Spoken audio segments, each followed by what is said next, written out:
understanding the different types of IDS, IPS, and their roles.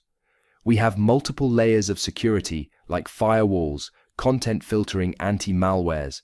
But what if an intruder actually makes it into our network and the firewall is unable to detect him? Then, we have these other devices that are settled inside our network, and their sole purpose is to detect and alert about attacks and even try to stop them. This is the case of the IDS IPS. We are going to discuss about intrusion detection and intrusion prevention. IDS is a software application that monitors network traffic and searches for known threats and suspicious or malicious activity. The IDS send alerts to the IT and security teams when it detects any security risk and threats. Most ISD solutions simply monitor and report suspicious activity and traffic when they detect an anomaly. However, some can go a step further by taking action when it detects anomalous activity, such as blocking malicious or suspicious traffic. IDS are of two types, that is HIDS, host-based intrusion detection system, and NIDS, network-based intrusion detection system. HIDS is installed on a host or virtual machine and monitors the host activity. It analyzes the file's data, incoming and outgoing from the host it is operating upon. It works by taking snapshot of the existing file in the system from the one taken previously and comparing them against each other. If they are the same, it means the host is safe and devoid of attack, whereas changes may point to a possible attack. While NIDS, on the other hand, monitors network traffic for sign of intrusion. It inspects network traffic, often at the packet level, to identify threats, but does not block them. NIDS can detect attack in the entire network and can use the information collected from attacks on a new or fresh host. IDS are advantageous to enterprises and individuals because they provide early detection of attacks, are real-time alerts. They improve visibility to help identify any potential security risk before they become a problem. IDS are cost-effective, thus making a less expensive measure of security as compared to firewalls and IPS. But IDS require more maintenance as compared to firewall. To be able to maintain an IDS requires a proper training and experience. Users should not misuse IDS. This is because IDS cannot be used as network logging system. They cannot be used as vulnerability assessment tools. They are not considered as antivirus product. And finally, IDS cannot act as cryptographic systems. Let's talk about second part, that is IPS, intrusion prevention systems. IPS is a network security technology that constantly monitors a network for malicious activity and takes actions to prevent it, including reporting, blocking, or dropping it when it occurs. IPS includes antivirus, anti-malware software, and network traffic monitoring. IPS security service is typically deployed in line where they sit in the direct communication path between the source and the destination, where it can analyze in real time all the network traffic along that path and take automated preventive actions. IPS can be deployed anywhere in the network, but their most common deployment locations are the edge, perimeter, and enterprise data center. There are 4 noteworthy types of intrusion prevention system. Each type has its own unique defense specialty. Network-based intrusion prevention system, NIPS, which is placed at key network location where it monitors traffic for cyber threats.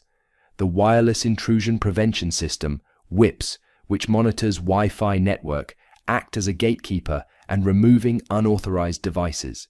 In third place is the host-based intrusion prevention system, HIPS, installed at endpoints like PCs. Host-based intrusion prevention system monitors inbound and outbound traffic from that device only. HIPS works best in tandem with a NIPS and servers to block threats that have made past the NIPS. The last is network behavior analysis, NBA, which focus on network traffic to detect odd movement and flows that might be associated with distributed denial of service, DDoS, attacks.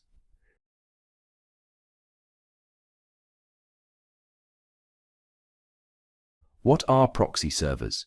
A proxy server is a system or router that provides a gateway between users and internet. Proxy servers are referred to as an intermediary because it goes between end users and the web pages they visit online. When a computer connects to the internet, it uses IP addresses.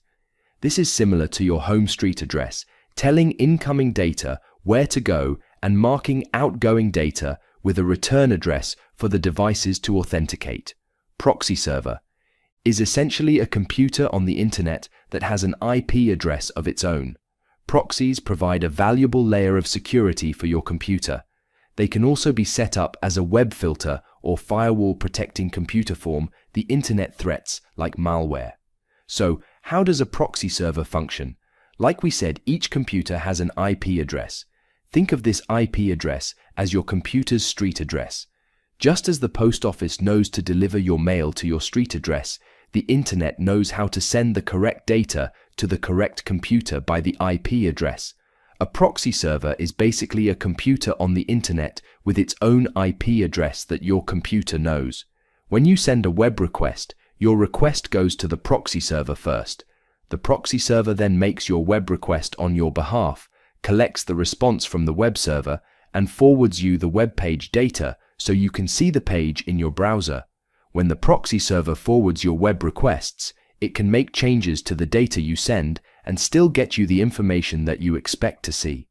A proxy server can change your IP address, so the web server doesn't know exactly where you are in the world. Individuals use proxies for personal purposes, such as hiding their location while watching online movies, for example. But for companies, they can be used to accomplish several key tasks such as improving security, securing employees' internet activity from people trying to snoop them, balance internet traffic to prevent crashes. They will be used to control the websites, employees and staff access in the office, and save bandwidth by caching files or compressing incoming traffic. While proxy servers give us an alternate address with which to use in the internet, there are several different kinds, and each with its own feature. Understanding the details behind this list will help you make a choice based on your use and specific needs. First, the transparent proxy gives users an identical experience to what they would have if they were using their home network. They are well suited for companies that want to make use of proxy without making employees aware they are using one, while a non-transparent does the exact opposite. We also have SOC proxy. Short for socket is a type of proxy server that operates at the TCP level. It works by channeling your traffic through a proxy server, which then passes the information to the intended destination. The anonymous proxy focuses on making internet activity untraceable. It works by accessing the internet on the behalf of the user while hiding their identity and computer information. The last type seen is the reverse proxy, which sits in front clients. A reverse proxy is positioned in front of web servers and forwards request from a browser to the web servers. It works by intercepting request from the user at the network edge of the web server. It then sends the request to and receives replies from the original server. Reverse proxy are strong option for popular websites that need to balance the load of many incoming requests.